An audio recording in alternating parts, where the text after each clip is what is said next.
Thanks so much for joining us this afternoon. I'm Sierra Cummings. You're watching Behind the Investigation. I've got the Harry Samler with Better Call Harry. Welcome, Harry. Hi, Sierra. How are you? I'm doing well. I am so interested in this next story that you worked on. I live in an apartment. So much of Metro Atlanta is comprised of renters. So this really is the news you can use. It's kind of about what can my apartment do with my rent? Are they allowed to raise the rent in the middle of my lease? And it seems like the obvious question, the obvious answer would be no.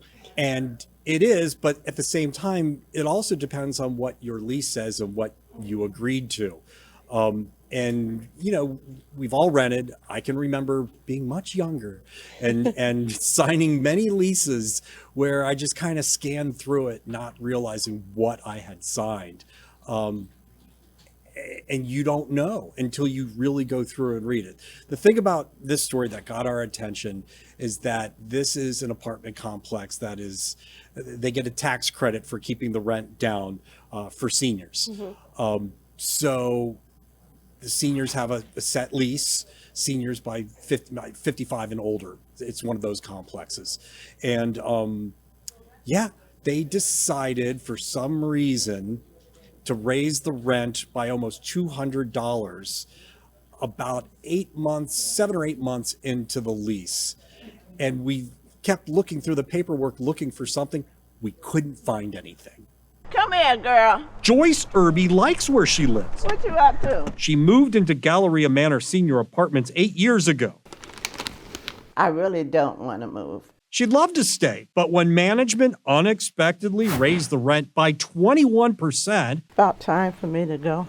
she made plans to go. Never mind the legalities. I said, but what about my lease? My lease says 803 until March 2024. She said, don't worry about that. Your rent next month should be $972. I said, what? That's what we said. Atlanta News First Investigates reviewed the 9-page lease and couldn't find anything that says a property owner can change the terms and raise the rent. We're not lawyers, but Atlanta Legal Aid's Aaron Willoughby is. If you have a lease that's on its face says your rent is X amount of dollars from this date to this date, then your landlord should not be able to increase the rent during that time. But Galleria Manor did. Joyce could not pay anything less than the new amount plus fees. She paid and kept a ledger of the overpayments, more than $500. I was nervous. I was having anxiety attacks. The pay now, fight later approach was the right move because Georgia landlords wield a legal sledgehammer that goes on a tenant's permanent record, win or lose. If you don't pay according to what the portal tells you to pay, your landlord's going to file an eviction against you. And then you have to defend against the eviction. Unfortunately, even if you win defending against an eviction, you're still going to have trouble finding housing down the line because you have that record that shows an eviction was filed against you. Joyce could have sued in small claims, but didn't have to. We called Galleria Manor's founder and CEO, Mark Dumas. We've looked at all 9 pages of the lease, and there's nothing in there that says that you can raise the rent at any time. A few days later, Galleria Manor did a 180 and said it made a mistake. We regret that Miss Irby received bills in November and December at the current market rate rather than her current lease rent due to a system update error. They said it was a system update error. Oops. And just like that, Joyce got a credit for more than $500. Oh my God, I was so happy. I was just ecstatic. So how much do you owe for your next month's rent? $415. Well, congratulations. I'm so happy. Thank you, thank you, thank you. We're so glad you were able to help this woman. Harry, the apartment complex says essentially it was a fluke. It was a mistake.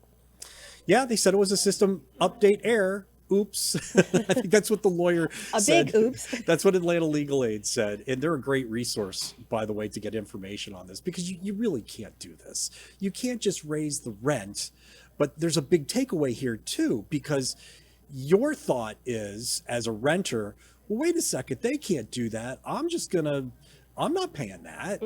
Well, what happens then?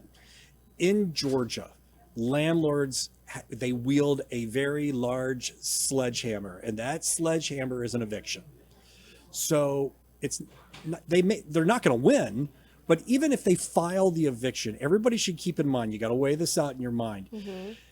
Do I want an eviction on my record? Because there are several services that keep records of this that landlords and these apartment complex companies use to check on your record, to see if you're a good tenant and that you pay your rent on time.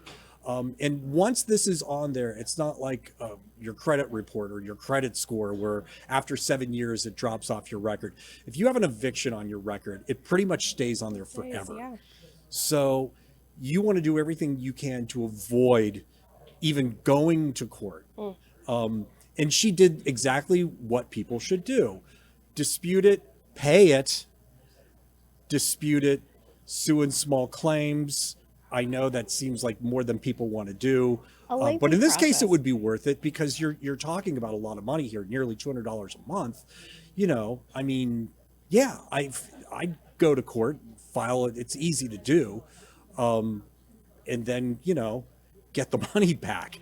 My next phone call was going to be to the HUD, because this is a tax. They get a tax credit. They give a tax credit, and if you're violating people's leases, that's a problem. Harry, there was a study that came out nationally about the majority of Americans being rent burdened. So, I mean, by all practical means, you're telling the viewer to pay that increase, pay the rent. You don't want to withhold the rent, but it does become somewhat a financial burden, and it's frustrating. Really, the bigger point you're making is there may be a financial burden right now, but it could be even bigger later down the line if you were to withhold the rent. Yeah, it's not just me, and once again, I always tell people this: we're not lawyers. we don't even play them on TV. We're investigative reporters, but we don't want to see things. We don't want it to be harder for you to go out and rent another apartment. That snowball effect. That snowball effect, where they're like, well, wait a gets second. bigger and bigger. And then you have to explain, well, I won in court, and here's the ruling, and they were charging. That might work. But it's a whole lot easier if you can resolve it before it goes to court. So I wish there are no rent controls here in Georgia. The rules favor the landlord, unfortunately. There are things that you can do as a renter. If something goes wrong, you can repair and deduct. But once again, if they file to evict you because you withheld some money for a plumbing repair, here we go again. So the best thing to do is to settle it and go to small claims if you have this kind of dispute, or you keep pushing it. It wasn't just this woman, by the way. The complex admitted that the update error affected several people, and they resolved it with everybody. You mentioned a valuable point about how the laws in our state tend to be on the side of the landlord, and that's what so many housing advocates have long stated. I wonder, there are some states with rental regulations. I've been hearing murmurings about lawmakers considering that at our state capital. What have you heard? There was a bill that was being discussed, and I don't have all the details. I don't want to pretend that I do, but the likelihood of rent control in Georgia, I'm just going to say, as a consumer advocate and having been in the business a long time, are kind of slim. Yeah. You've got a lot of landlords, you got a lot of lobbyists, and now we're getting into a whole different ball game. Yeah. At the end of the day, you just want to make sure you pay your rent on time. You want to make sure you document everything, and if you have a dispute, keep everything in writing, so that if you do end up in court, you've got something to present and say, what are you talking about? You can't raise my rent in the middle of my lease. Where does it say that? Nowhere. Excellent takeaways, Harry. Thanks so much for joining us. Remember, you can find Behind the Investigation across all streaming platforms. And don't forget to check out our podcasts. Thanks for having us.